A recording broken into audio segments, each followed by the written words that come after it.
How's it going, everyone? Welcome to the SYNTHO Hub. My name's Brandon Darby, and in this video we're going to be taking a look at some Kerri Chandler Deep House.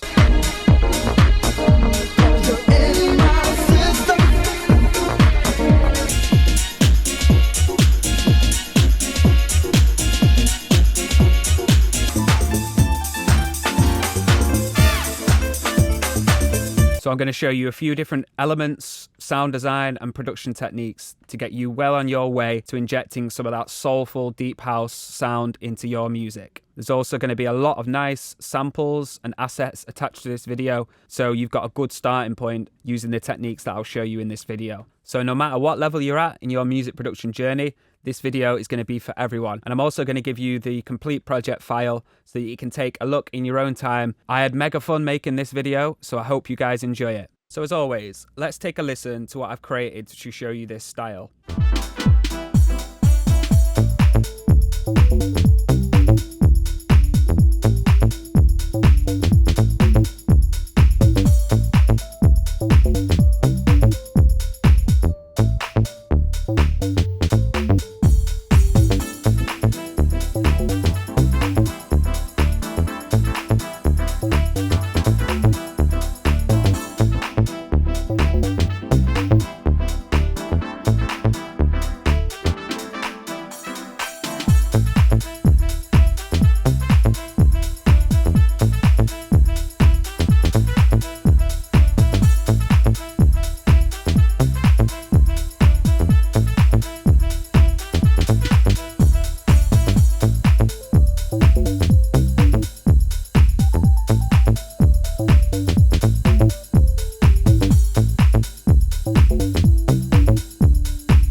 So that's the sort of style we're going to be creating. And it's like Kerri C's really kind of deeper, more chunky sort of stuff, which I personally really like. So let's get into it.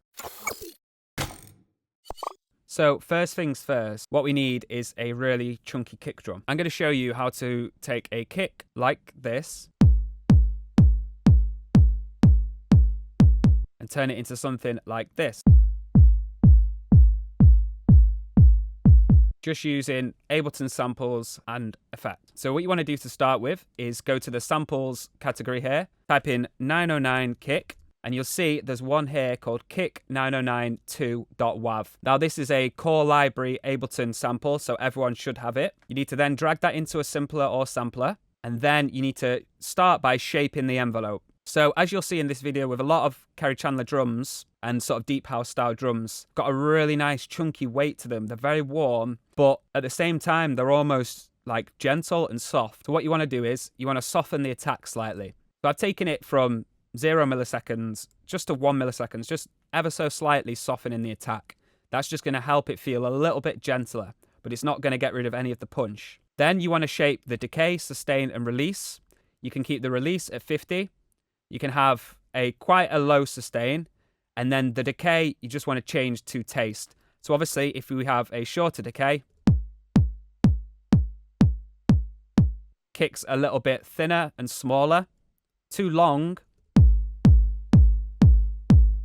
and there's too much of that tail in there. So somewhere around 3 seconds, I found works well. Just really listening to what the envelope's doing and getting it to just be the perfect shape. So then moving over to a rack, which I've called the Kick Carry Fire. So this is a very simple chain. We start with a redux. We're going quite low on the rate here to 8 kilohertz. We're leaving the bits at 16 and we're changing the shape to 20%. So now you can hear it's got some of that old school sampler ring, which is nice. But what we want to do is to start off warming up the kick. We're going to add an auto filter here with a gentle slope of 12. We're going to change the frequency to around 600 and the resonance to around 12. So already our kick sounds deep and chunky. So now we're going to move over to an EQA or equivalent EQ plugin. We're going to start by doing a low shelf at 40 Hertz, about 2.5 dB boost. That's going to help bring up the bottom end weight of this kick drum. Then we're going to move over to a bell around 200, 300 Hertz. We're going to do a little cut. Now this is going to get rid of some of the sort of pokiness in the 909 kick drum. Then we're going to go to another bell, which is pretty much doing the same sort of thing, but around 400 Hertz now. So essentially, these two here, getting rid of a lot of the annoying mid-range. So if I just take 5 and 2 off, 5 and 2 back on. Can you hear the difference there? Then finally, we're going to move over to another bell around 3 kilohertz, 4 kilohertz. Now this is just getting rid of too much clickiness in the top end.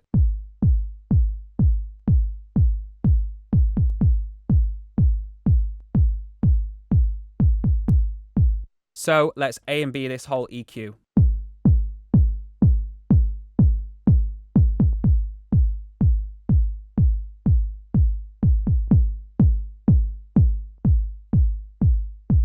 How much deeper and warmer does it sound now? Finally, we're going to finish off with a saturator.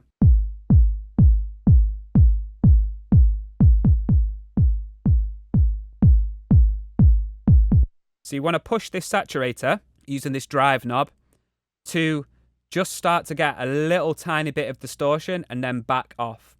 So you're getting the benefits of making it sound saturated and thick, but not overly distorted.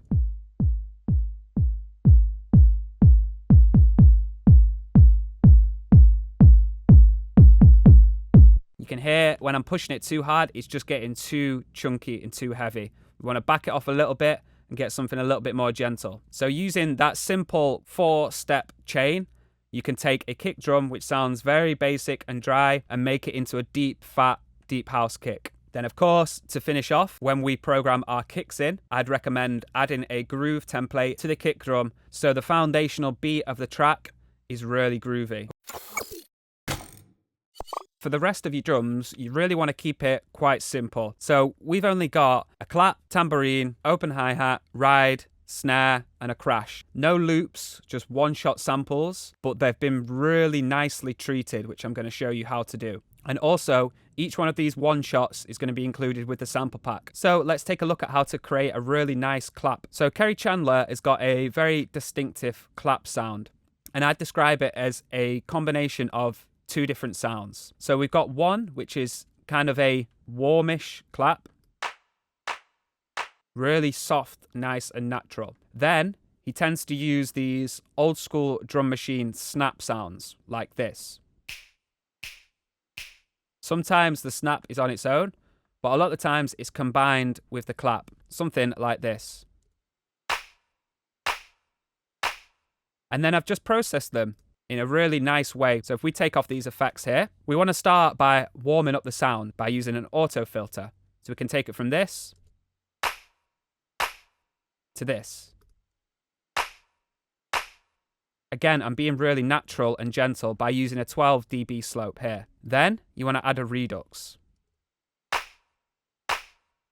Just a very subtle amount of lo-finess going on there. Then what we can do is we can use the doubler. Now this is just going to make the sound a little bit wide and push it back in the mix slightly so that it just sits really well in the mix. And you can see that I've got my dry wet at 35%. So it's very subtle this. And if you copy these settings here and then use your dry wet control to adjust the amount that you want the claps to be wide and to sit back in the mix.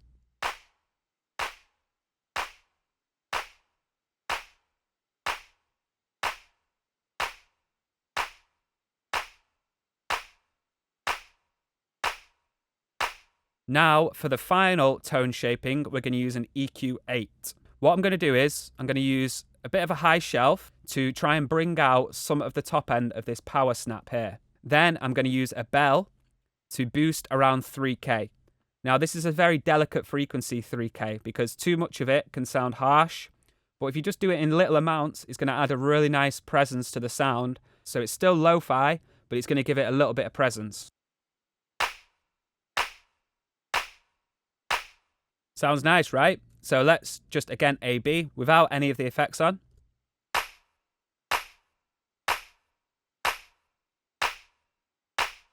And with. So then we're going to finish off with a tiny bit of reverb. You just want something very subtle. So as you can see, I've only got -27 going to the reverb for these claps.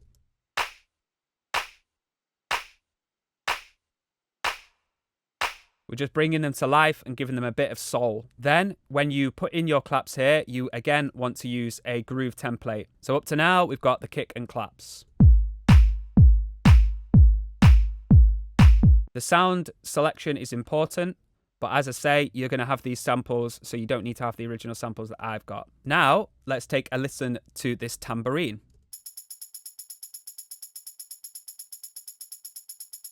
It's giving it that jazz feel, that real funk disco influence. And because we're using quite minimal drums here, you want to get some panning going. So I've decided to pan my tambourine 30 to the right, and this is just going to build up a nice wide stereo image for my drums. Because they're so minimal, it's going to help them feel alive and give them their own space in the mix.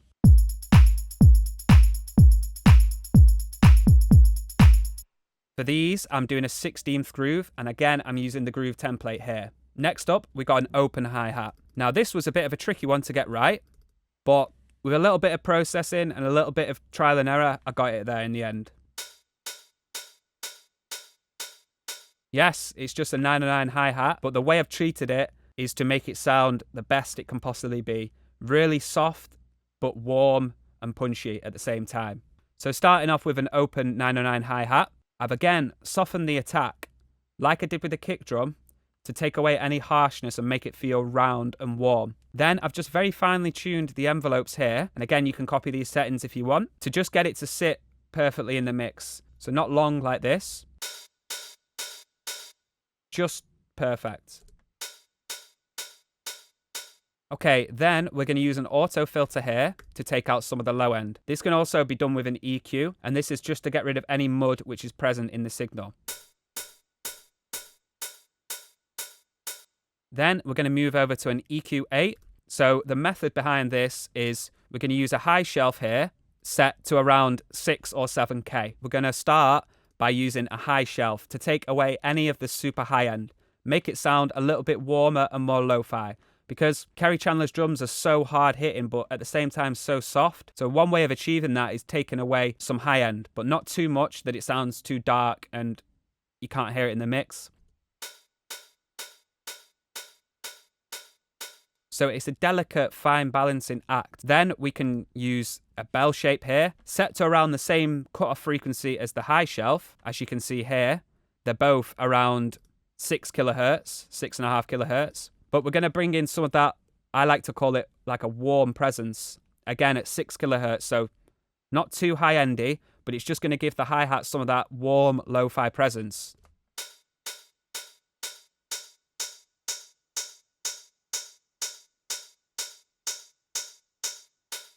So what it's about when you're making these drums, it's about really, really listening deeply to the frequencies. Finding frequencies which enhance what you're trying to go for. So in this case, that boost there, it enhances the presence of the hi-hat while making sure that it's still lo-fi, because we're not boosting the high end too high. 6 kilohertz really isn't that high. So we can make it pop out the mix, but not be too high end. It can stay quite lo-fi, if that makes sense. And we're further making sure that it stays lo-fi by using the high shelf to take away quite a lot of that high end up there. Then I would again pan this. So this time we're going to the left. So we got the tambourine 30 right, and we've got the hi-hat 30 left. Again, using a groove here for the open hi-hat. Let's play these 4 together now.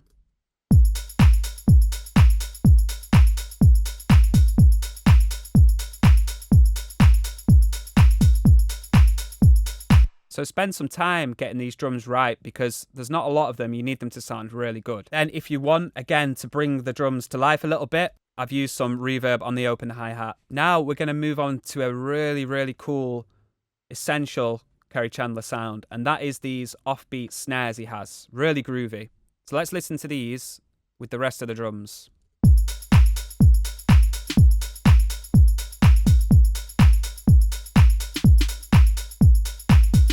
So all we've done is we've taken an 808 snare, we've softened the attack, we've made sure that the decay, sustain and release are just right so that it's a short and snappy sound. And then we're shaping it with some EQ and some redux. So first of all, the EQ.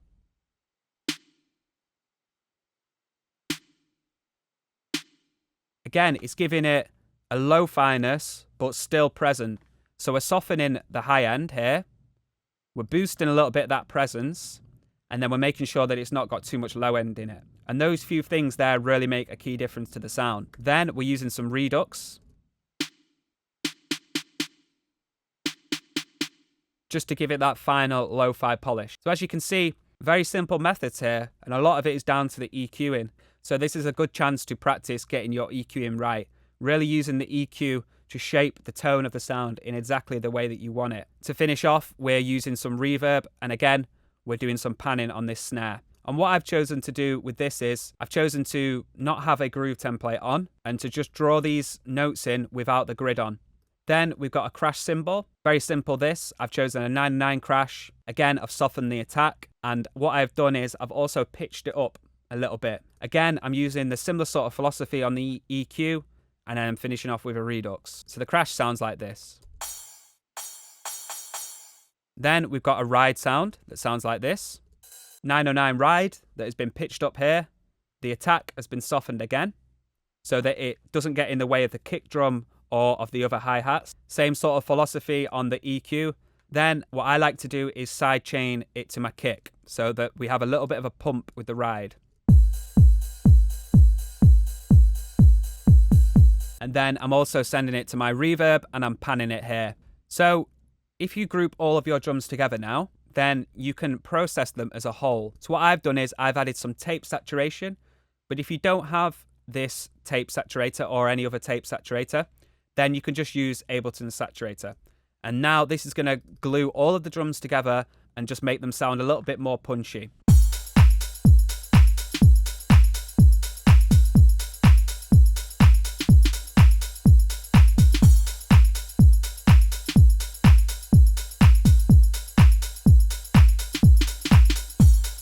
I think they sound pretty nice and deep housey.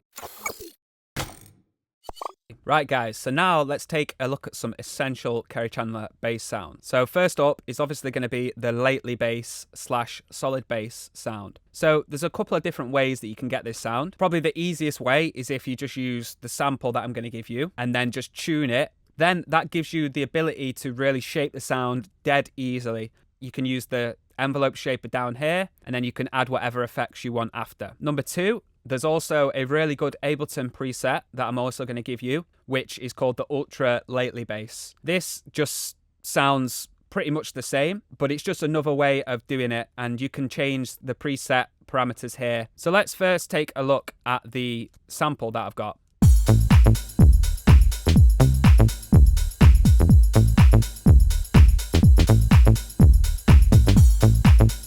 Now what I've done is I've put some reverb on it as well. Then what you want to do is you want to program in something groovy. So if you're using chords in your track, which I'm going to show you later, you really want the bass line to fit around those chords. So what I've done is I've just played in this by hand and then I've tightened it up using the mouse. I've also added extra swing to it.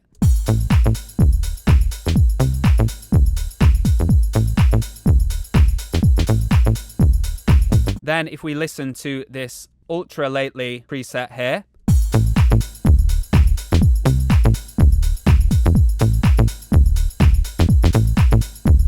so it's two slightly different characters there. So the third way that I've not shown you on this video, but that I showed you on my 90s House Genre Essentials video, is that there's a Max for Live instrument called Op4, and that has got a solid bass preset in there. Now there's one more different bass sound that you hear in this style, and that is what I would call more of a Juno bass. It sounds like this on its own. And if I play it with the main bass,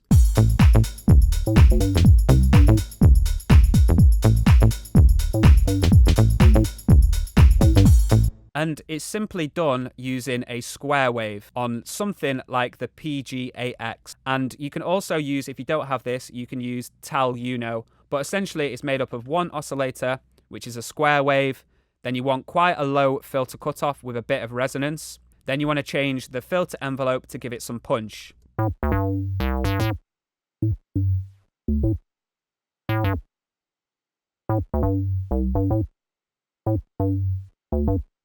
Then you can add some chorus if you want. It's got that Mr. Fingers style deep house sound. Amazing sound. So then you can just process it how you want.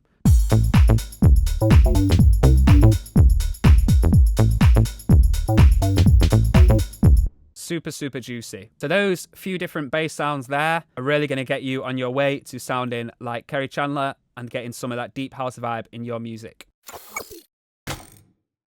For anything deep and soulful, we obviously need some sort of jazzy chords in there. So I'm going to show you how to take a simple one-note sample and turn it into some beautiful chords like these.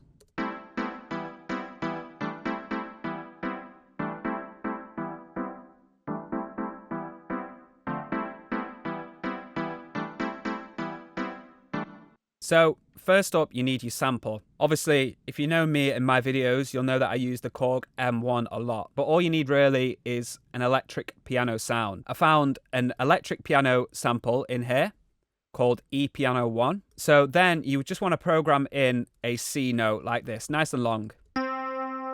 Once you've sampled it into audio, you'll get that.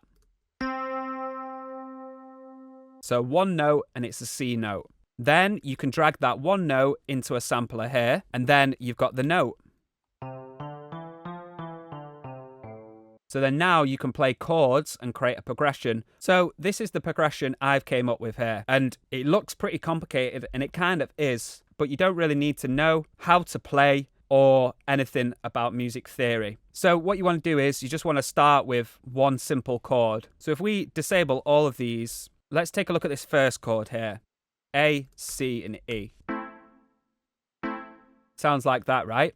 Then what you can do is just start adding notes from the same scale on top of this chord to create thicker, more richer, more jazzy chords. And what I'm also going to provide you guys with is a great article from Attack magazine that you can read about Kerri Chandler chord progressions in particular. And it will show you which type of chords to use and what they're called. So we've added a G on top of this chord now. And already it sounds richer. Now why don't we add another note from the scale? Let's say a B. Or a C. The C is already in the chord originally, but we've just doubled it up there. Let's add a D. Nice. Why don't we take out one of the notes from the original chord? Let's take out one of the ones we added and add another one. Let's put it an octave below. So already it sounds more complex and more rich. So really then what you need to do is create something rhythmic. So as you can see, that's what I've done here. But you can tell that they're all kind of variations on the same chord. For example, this one starts here. Then the second one is the same chord, but I've just added a B there. If we play those two together. Sound great, right? Then let's take a look at the third one. Now the third one, they're all basically the same. So you've got the E, you've got the G, and an E down here, and then a B here. So the B was also in that one, and the E was also in the one before. And it's up here, but it's also down below here. But what I've done is, I've taken out the A, and I've taken out the C. So it's now a different chord. Okay, now let's start adding in the rest of my chords. And can you hear, just by taking notes in and out, moving notes around the octaves, we've created a melody. Okay, let's keep it going. So I don't know about you, but do you really need to know about music theory to be able to do that or to play them in? You don't really. You just need to come up with something rhythmically cool. Then you start taking notes and adding notes in and shifting notes around the octave. And you can eventually get a really cool progression.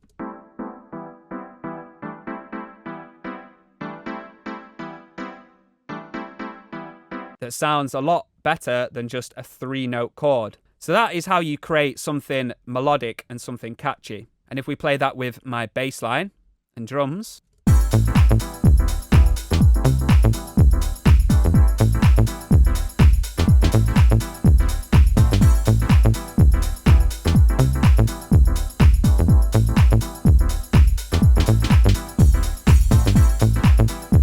really simple, really easy to do. So now let's take a look at processing this Rhodes sample. It's basically the same sort of stuff as before, like we've got a filter which we can modulate, and to make these Rhodes sound really juicy, we've added some chorus.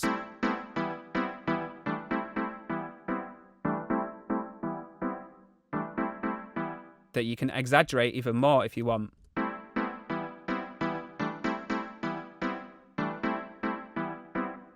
Okay, then we've added some EQ just to clear up that bottom end. And depending on how dense your track is, you can probably get away with taking out more of the low end. Then we're using one of my favorite plugins, which is SYNTHO, and this is going to help get rid of any kind of nasty resonances in the signal. And then finally, if you want, you can add a phaser or a flanger.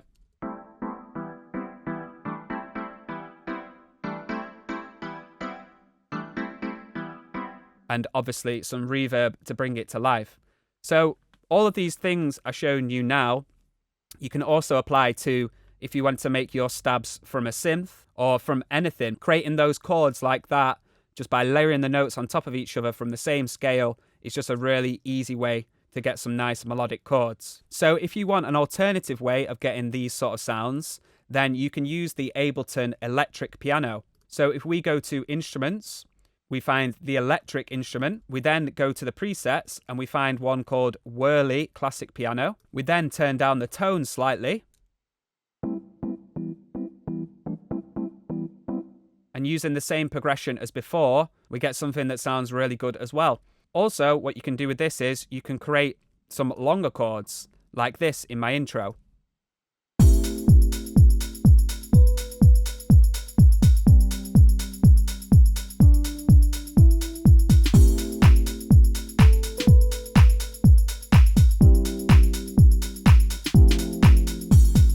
One more thing you can do with a sound like this is you can make it into a kind of lead sound, just kind of in the background, just doing some jazzy melody like so.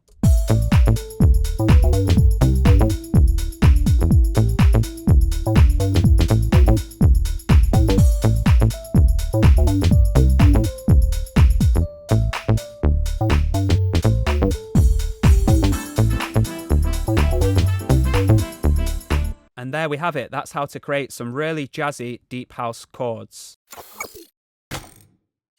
Okay guys, to finish this off, I'm going to show you how to get a really cool saxophone sound when you're trying to get some of that deep house jazzy feel into your music. So again, we're going to use the old faithful, which is the Korg M1, and we're going to find a saxophone preset. Now I've gone for one, which is called brass and sax, and then simply play a melody in, like so.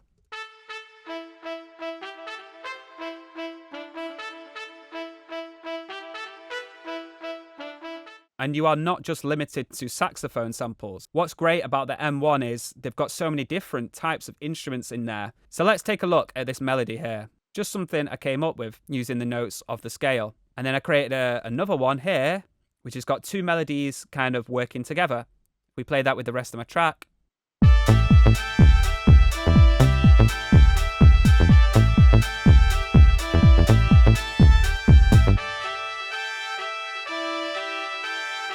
So see if you can guess which track I've taken inspiration from for that little section there. So again, experiment. You don't have to use a saxophone, but you can use other kind of real instruments from the M1 and get them in there. And that's just going to add that extra dimension to your track. So guys, that concludes our video. I really hope you've enjoyed it. Please let me know in the comments below what you think and if you've got any questions for me. If you make anything in this style, let me know, send me some, I'd love to listen to it. And I hope you enjoy using the samples that I'll provide for you. Take care everyone, and I'll see you soon.